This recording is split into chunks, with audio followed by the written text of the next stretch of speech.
Hello बच्चों, आज हम कैश फ्लो चैप्टर की कुछ इलस्ट्रेशन देखने वाले हैं। देखते हैं बच्चों इस इलस्ट्रेशन में क्या बोला है।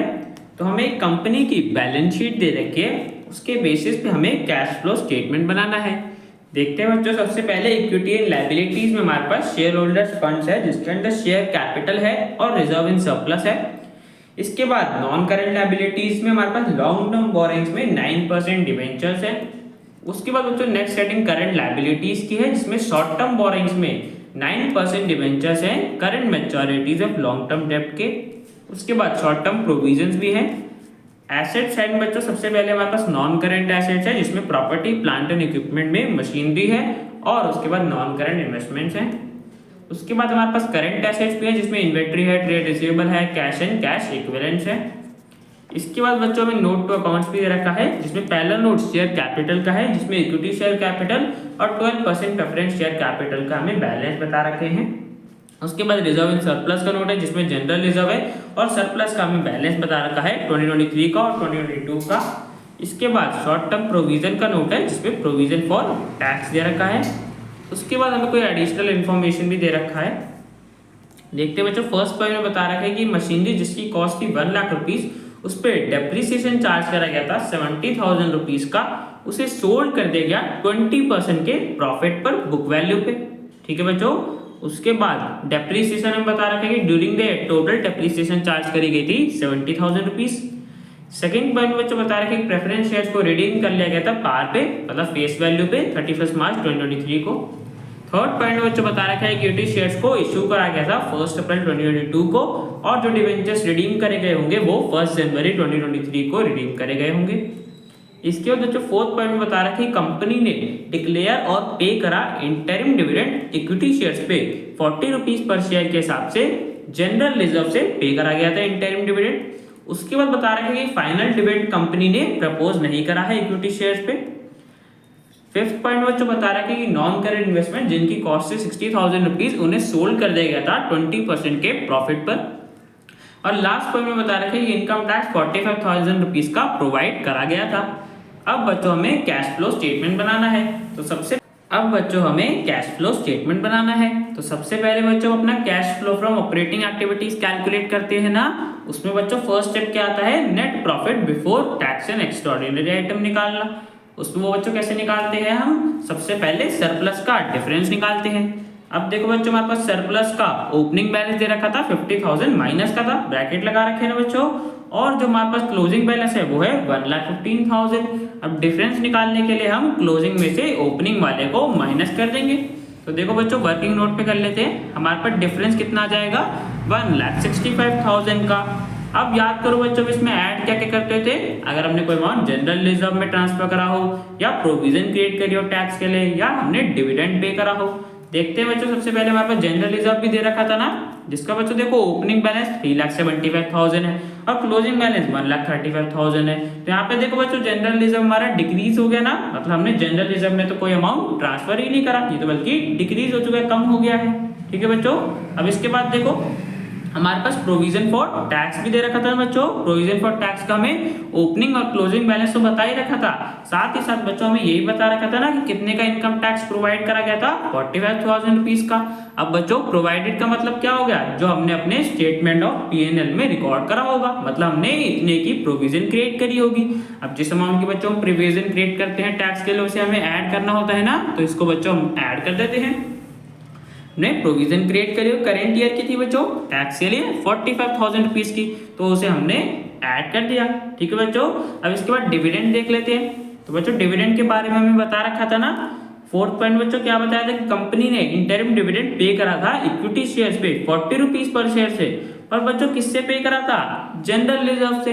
अब देखो बच्चों ध्यान से समझना, जो भी बच्चों हम नेट प्रॉफिट में जब डिविडेंड ऐड करते हैं, वो बच्चों कौन से वाला करते हैं, जब कंपनी स्टेटमेंट ऑफ P&L मतलब सरप्लस से पे करती है डिविडेंड, है ना बच्चों। कभी भी हमारे पास जनरल रिजर्व से पे करा होगा डिविडेंड का अमाउंट, तो बच्चों हम उसे नेट प्रॉफिट में ऐड नहीं करते, उसको हम कंसिडर नहीं करते। ठीक है बच्चों। तो यहाँ पे जनरल रिजर्व से पे करा गया है ना इंटरिम डिविडेंड का अमाउंट, तो इसलिए बच्चों हम इसे कंसिडर नहीं करेंगे।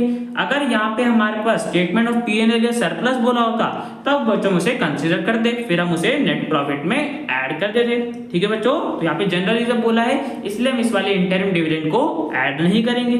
अब बच्चों देखो यहाँ पे हमें क्या पता है कि इंटरिम डिविडेंड पे कर दिया गया है, इक्विटी शेयर्स को पे तो कर दिया ना बच्चों जनरल रिजर्व से, मतलब बच्चों क्या होगा उसका कि प्रेफरेंस शेयर भी तो बच्चों पे करा होगा ना, बिकॉज जनरली क्या होता है सबसे पहले प्रेफरेंस शेयर्स को बच्चों डिविडेंड पे करा जाता है ना, उनको प्रेफरेंस मिलती है। तो बच्चों जब हमने इक्विटी शेयर्स पे पे कर दिया है तो इसका मतलब क्या हुआ, हमने प्रेफरेंस शेयर्स पे भी पहले पे कर दिया होगा। क्वेश्चन बच्चों में नहीं बता रखा तो हम क्या मान के चलेंगे कि हमने प्रेफरेंस शेयर्स पे भी डिविडेंड पहले ही पे कर दिया होगा, बिकॉज बच्चों प्रेफरेंस शेयर होल्डर्स को तो पहले मिलता है ना डिविडेंड।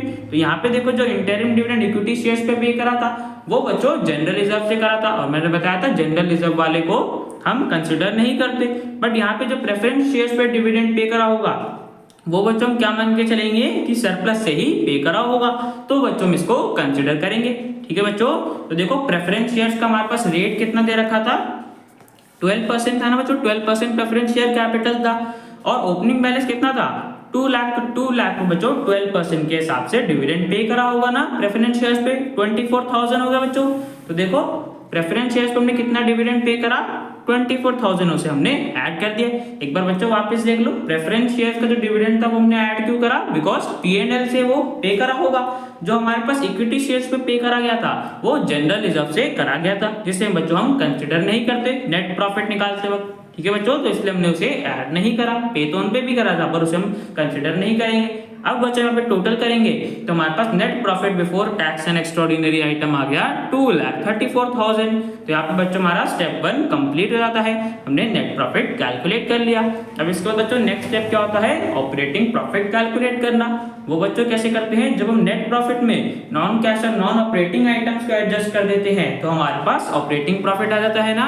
देखते बच्चों ऐसी कौन सी आइटम्स थी, तो सबसे पहले बच्चों देखो हमारे पास क्वेश्चन में डेप्रीसिएशन दे रखा था ना, डेप्रीसिएशन चार्ज करा गया था during the year total 70,000 rupees. अब याद करो बच्चों डेप्रीसिएशन एक टाइप का नॉन कैश एक्सपेंस है ना, जिसके लिए बच्चों हम कोई कैश तो पे नहीं करते, पर बच्चों को अपने स्टेटमेंट ऑफ P&L में तो शो करते हैं, और जितने बच्चों हमारे पास नॉन कैश एक्सपेंस होते हैं उन्हें हमें ऐड करना होता है ना। तो डेप्रीसिएशन को बच्चों हम ऐड कर देंगे, 70,000 रुपीज का टोटल डेप्रीसिएशन हमने चार्ज करा था ड्यूरिंग ईयर, ऐड कर दिया। ठीक है बच्चों, अब इसके बाद देखो हमारे पास डिवेंचर्स दे रखे थे। अब देखो बच्चों ध्यान से समझना, हमारे पास लॉन्ग टर्म बोरिंग्स में भी 9% डिवेंचर्स दे रखे हैं और शॉर्ट टर्म बोरिंग्स में भी 9% डिवेंचर्स दे रखे हैं। बट शॉर्ट टर्म बोरिंग्स में क्या बता रखा है, current मैच्योरिटीज of long term debt. बच्चों इसका मतलब क्या होता है, जो हमारे पास लॉन्ग टर्म बोरिंग्स में 9% डिवेंचर्स है उन्हीं का बच्चों कुछ पार्ट मैच्योर होने वाला है, हमने विद इन द ईयर में मैच्योर होने वाला है, तभी हमने बच्चों से शॉर्ट टर्म बोरिंग्स में लिखा है। ठीक है बच्चों, तो यहाँ पे देखो जो हमारे पास 9% डिवेंचर्स थे 2 लाख रुपीज में, उसी में बच्चों देखो जो 50,000 के हमारे पास शॉर्ट टर्म बोरिंग में दे रखे हैं, ये टोटल बच्चों हमारे पास कितने हो गए 9% डिवेंचर्स 2,50,000 के। पर बच्चों उसमें डिफरेंस क्या है कि जो हमारा 50,000 वाला पार्ट है वो आगे वाले टाइम में मैच्योर होने वाला है, मतलब विद इन द ईयर वो मैच्योर हो जाएगा, तभी तो बच्चों करंट मैच्योरिटीज बोला हुआ है ना। तो बच्चों देखो हमें इंटरेस्ट किस हिसाब से पे करना है, ईयर के बच्चों देखो बिगिनिंग में हमारे पास कितने के डिवेंचर्स होंगे 2 लाख और 50,000, तो टोटल बच्चों 2,50,000 के डिवेंचर्स होंगे ना ईयर के बिगिनिंग में, मतलब 1 अप्रैल 2022 को हमारे पास 2,50,000 के डिवेंचर्स होंगे। अब उसके बाद देखो बच्चों जो 50,000 के डिवेंचर्स थे उन्हें हमने रिडीम करा है ना, बता रखा था एडिशनल इन्फॉर्मेशन में, कितने कब रिडीम करा है 1 जनवरी 2023 तक, मतलब बच्चों देखो 1 अप्रैल से लेके 1 जनवरी तक हमारे पास कितने डिवेंचर्स होंगे टोटल 2,50,000 वाले, 2 लाख लॉन्ग टर्म बोरोइंग्स के और 50,000 जो करंट मैच्योरिटी वाले थे, तो टोटल तो 2,50,000 थे ना बच्चों 1 अप्रैल से लेके 1 जनवरी तक, जो कि बच्चों कितने हो गए 9 महीने हो गए ना। मतलब बच्चों जो 2,50,000 के हमारे पास 9% डिवेंचर्स थे, सबसे पहले बच्चों उन पे हमें 9% का इंटरेस्ट 9 महीनों तक का इंटरेस्ट मिलेगा, और फिर जो उसके बाद बच्चों 50,000 के हमने रिडीम कर लिए 1 जनवरी को बच्चों रिडेम्पशन हो गई ना, 1 जनवरी के बाद हमारे पास कितने डिवेंचर्स बच गए 2,50,000 टोटल थे, उसमें से 50,000 रिडीम हो गए, तो हमारे पास बैलेंस बच गया 2 लाख का। अब बच्चों 1 जनवरी के आगे 31 मार्च तक हमारे पास कितने महीने हो गए 3 महीने, तो इस अमाउंट पे बच्चों 3 महीनों का इंटरेस्ट मिल जाएगा। ठीक है बच्चों, एक बार वापस देख लो, हमारे पास ईयर के बिगिनिंग में टोटल 2,50,000 के डिवेंचर्स थे, उसके बाद 1 जनवरी को वो रिडीम हो गए। तो सबसे पहले हम 1 जनवरी तक का इंटरेस्ट कैलकुलेट करेंगे, जो कि बच्चों कितने बनते हैं, 9 महीने। तो 2,50,000 पे 9% का रेट था ना डिवेंचर्स का, उस पे 9 महीने का हमने इंटरेस्ट निकाल लिया। अब बच्चों जो हमारे रिडीम हो गए 1 जनवरी को, रिडेम्पशन होने के बाद हमारे पास कितने बच गए, 2 लाख, बिकॉज 50,000 तो रिडीम हो गए। तो 2 लाख के थे, उन पे बाकी का हम 3 महीने का इंटरेस्ट दे देंगे 1 जनवरी से लेके 31 मार्च तक। ठीक है बच्चों, तो इसी तरीके से हमारा टोटल इंटरेस्ट ऑन डिवेंचर्स आ जाएगा 21,375। ठीक है बच्चों, अब यहाँ पे हमने ऐड क्यों करा, बिकॉज बच्चों इंटरेस्ट ऑन डिवेंचर्स एक टाइप का नॉन ऑपरेटिंग एक्सपेंस होता है ना, बिकॉज बच्चों हमारी बिजनेस की मेन ऑपरेटिंग एक्टिविटी नहीं होती इंटरेस्ट पे करना, और इंटरेस्ट एक एक्सपेंस है। तो बच्चों इसी तरीके से ये एक नॉन ऑपरेटिंग एक्सपेंस है, और जितने भी नॉन ऑपरेटिंग एक्सपेंस होते हैं उन्हें हमें ऐड करना होता है ना बच्चों, तो इसलिए हमने इसको ऐड करा है यहाँ पे। ठीक है बच्चों, इसके बाद देखो हमने कुछ नॉन करेंट एसेट बच्चों सेल करे थे ना। सबसे पहले देखो फर्स्ट पॉइंट में बता रखा था कि मशीनरी जिसकी कॉस्ट थी 1 लाख रुपीज, उस पर डेप्रीसिएशन चार्ज करा गया था 70,000 रुपीज। तो बच्चों डेप्रीसिएशन चार्ज करने के बाद मशीन की बुक वैल्यू कितनी बच गई, 30,000 रुपीज बच गई ना। 1 लाख में से 70,000 डेप्रीसिएशन के माइनस कर दिए, तो 30,000 आ गई मशीन की बुक वैल्यू। अब हमने उसे 20% के प्रॉफिट पर सोल्ड करा है बुक वैल्यू पे, मतलब बच्चों 30,000 होगी बुक वैल्यू, उस पे 20% का प्रॉफिट। तो बच्चों 30,000 का 20% कितना हो गया, 6,000। तो 6,000 के बच्चों हमने प्रॉफिट पे सेल करा है। अब बच्चों याद करो, gain on sale of machinery तो बच्चों हमारे पास एक टाइप की नॉन ऑपरेटिंग इनकम होती है ना, बिकॉज बच्चों हमारी मेन बिजनेस की ऑपरेटिंग एक्टिविटी तो नहीं होती ना एसेट सेल करना, ये तो टाइप की नॉन ऑपरेटिंग एक्टिविटी है, और उसमें भी हमें फायदा हो रहा है, प्रॉफिट पे सेल करी है, तो बच्चों टाइप की नॉन ऑपरेटिंग इनकम है। यहाँ पे हमें कितने का फायदा हुआ, बुक वैल्यू थी 30,000 रुपीज, उस पे 20% का प्रॉफिट मिला, मतलब 6,000 रुपीज का। तो बच्चों में जो गेन हुआ होगा मशीनरी की सेल पे, ये टाइप की नॉन ऑपरेटिंग इनकम है, और जितनी बच्चों नॉन ऑपरेटिंग इनकम होती है उन्हें हमें माइनस करना होता है। तो इसको बच्चों हम माइनस कर देंगे, 6,000 रुपीज का फायदा हुआ था उसे हमने माइनस कर दिया, बिकॉज हमारी मेन बिजनेस की ऑपरेटिंग एक्टिविटीज से ये हमें अर्न नहीं हुई है। ठीक है बच्चों, इसी तरीके से देखो बच्चों हमने इन्वेस्टमेंट भी सेल करी थी ना। 5th पॉइंट में देखो बच्चा बता रहा है कि नॉन करंट इन्वेस्टमेंट जिनकी कॉस्ट है 60,000 रुपीज, उसे हमने 20% के प्रॉफिट पे सेल कर दिया। तो यहाँ पे बच्चों देखो सेम वही कंडीशन अप्लाई हो रही, ये भी एक टाइप की बच्चों नॉन ऑपरेटिंग इनकम होगी ना, सेम एसेट ही सेल कर रहे हैं। अब प्रॉफिट कितने का हुआ होगा वो निकाल लेते हैं, 20% का प्रॉफिट था और कॉस्ट थे 60,000 रुपीज, बच्चों 20% 60,000 का कितना हो गया, 12,000 रुपीज। तो 12,000 रुपीज का बच्चों हमें फायदा हुआ होगा। अभी एक टाइप की नॉन ऑपरेटिंग इनकम है, तो इसे हम माइनस कर देंगे, तो बच्चों माइनस कर दिए। अब बच्चों में से सॉल्व करेंगे तो हमारे पास आ जाएगा ऑपरेटिंग प्रॉफिट 3,07,375। तो यहाँ पे बच्चों हमारा स्टेप 2 भी कंप्लीट हो जाता है। अब इसके बाद बच्चों नेक्स्ट स्टेप क्या आता है, जो भी हमारे पास वर्किंग कैपिटल, करंट एसेट और करंट लायबिलिटी में चेंज आए होंगे उन्हें बच्चों हमें एडजस्ट करना होता है। देखते हैं बच्चों ऐसे कौन से चेंज आए। तो सबसे पहले देखो बच्चों करंट लायबिलिटी में तो हमारे पास कुछ भी नहीं है, बस बोरिंग्स और प्रोविजंस है जिनके हमने एडजस्टमेंट देख ली। उसके बाद देखो करंट एसेट में सबसे पहले हमारे पास इन्वेंट्रीज दे रखी है, जिसका बच्चों ओपनिंग बैलेंस है 2 लाख और क्लोजिंग बैलेंस है 1,50,000। तो यहाँ पे देखो बच्चों हमारी इन्वेंट्री डिक्रीज हो गई ना, और जब भी बच्चों करंट एसेट डिक्रीज होते हैं तो बच्चों हम क्या करते हैं, ऐड करते हैं ना। कितने से डिक्रीज हुआ यहाँ पे, 50,000 से। 50,000 बच्चों हम ऐड कर देते हैं, decrease in current asset. Inventory 50,000 rupees से डिक्रीज होगी तो हमने ऐड कर दिया। ठीक है बच्चों, इसके बाद देखो नेक्स्ट हमारे पास इन्वेंट्री के बाद ट्रेड रिसीवेबल थे। एक बार बच्चों वापस देख लेते हैं, बीच में नॉइज आ गई। इन्वेंट्री के बाद नेक्स्ट हमारे पास ट्रेड रिसीवेबल थे, इसका बच्चों ओपनिंग बैलेंस है 1,50,000 और क्लोजिंग बैलेंस है 1,80,000। तो यहाँ पे देखो बच्चों हमारे ट्रेड रिसीवेबल इंक्रीज हो गए ना, कितने से, 30,000 से। और जब भी बच्चों करंट एसेट इंक्रीज होते हैं तो हम क्या करते हैं, अपोजिट माइनस कर देते हैं ना बच्चों। तो ट्रेड रिसीवेबल यहाँ पे इंक्रीज हुए तो हमने उसे माइनस कर दिया, 30,000 से इंक्रीज हुए थे, 30,000 माइनस का आ गया। अब बच्चों में से सॉल्व करेंगे तो हमारे पास cash generated from operation before tax आ गया 3,27,375। अब बच्चों बिफोर टैक्स कैसे, बिकॉज हमारे क्वेश्चन में प्रोविजन फॉर टैक्स भी बच्चों बता रखा था ना, प्रोविजन फॉर टैक्स दे रखा था और इनकम टैक्स कितना प्रोवाइड करा वो भी दे रखा था। अब बच्चों देखो यहाँ पे हम टैक्स का अमाउंट कैसे कैलकुलेट करेंगे बच्चों, मैंने पहले ही बताया हुआ ना कि जब भी हमें प्रोविजन फॉर टैक्स का ओपनिंग और क्लोजिंग बैलेंस और साथ में कुछ एडिशनल इन्फॉर्मेशन तीनों चीजें दे रखी हो तो बच्चों इस केस में हमें प्रोविजन फॉर टैक्स अकाउंट बनाना पड़ता है। तो बच्चों बना लेते हैं प्रोविजन फॉर टैक्स अकाउंट। सबसे पहले हमारे पास बैलेंस आ जाएंगे ओपनिंग और क्लोजिंग वाले।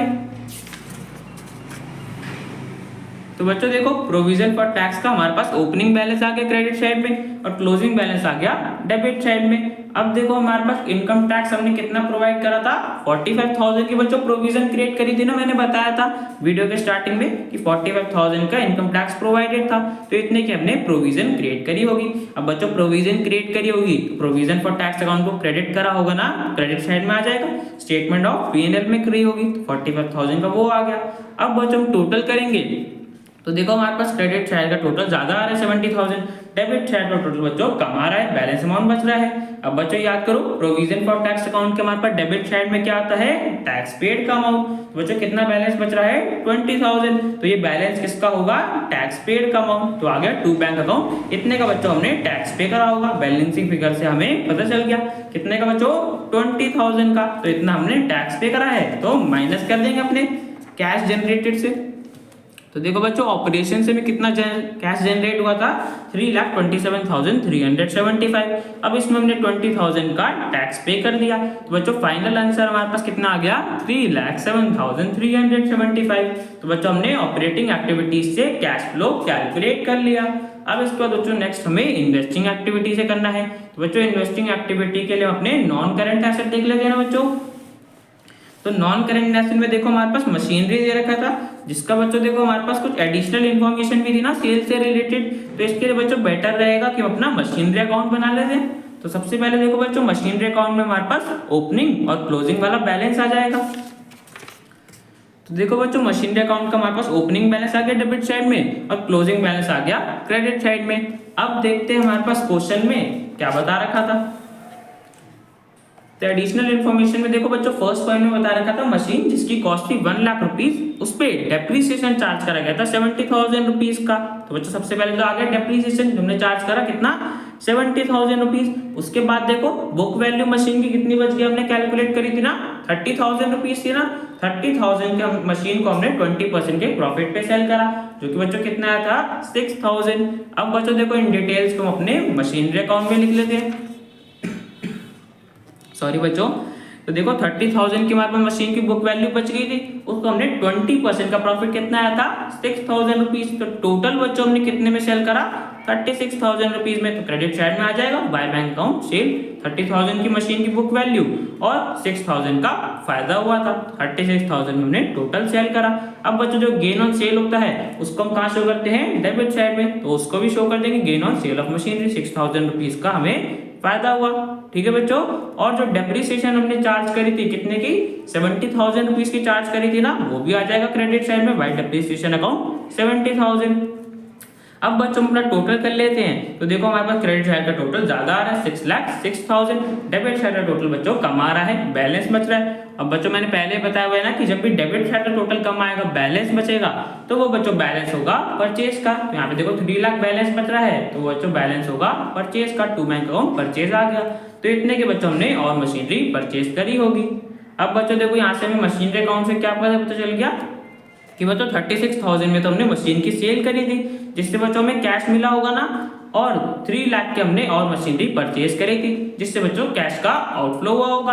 अब बच्चों इन दोनों को अपने कैश फ्लो में लिख लेते हैं।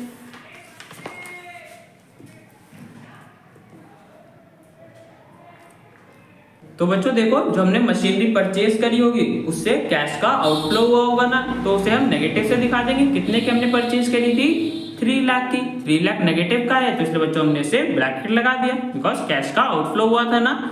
और जो बच्चों हमने मशीनरी सेल करी थी 36,000 रुपीज में उससे हमें कैश मिला होगा है ना, कैश का इनफ्लो हुआ होगा तो उसे बच्चों हमने पॉजिटिव से शो कर दिया।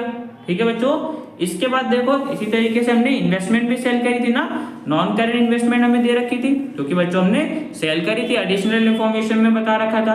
तो इसके लिए बच्चों अपना नॉन करंट इन्वेस्टमेंट अकाउंट बना लेते हैं जिसका बच्चों हमें ओपनिंग और क्लोजिंग बैलेंस दे रखा है। तो सबसे पहले ये बैलेंस का अमाउंट लिख लेंगे। तो बच्चों देखो 2 मिनट रुक जाते हैं, आवाज आ रही है।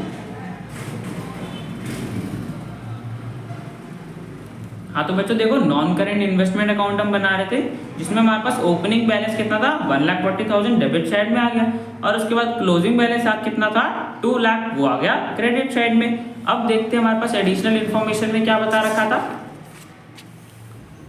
तो बच्चों देखो, 5th पॉइंट में बता रखे थे, नॉन करेंट इन्वेस्टमेंट जिनकी कॉस्ट है 60,000 रुपीज, उसे 20% के प्रॉफिट पे सेल करा। तो बच्चों 60,000 का 20% कितना हो गया, 12,000 रुपीज। तो 60,000 हमारे पास मशीन की बुक वैल्यू थी, उस पर हमने कितने का प्रॉफिट हुआ सेल पे, 12,000 रुपीज का। तो टोटल बच्चों हमने कितने में सेल करी होगी, 72,000 रुपीज में, है ना बच्चों।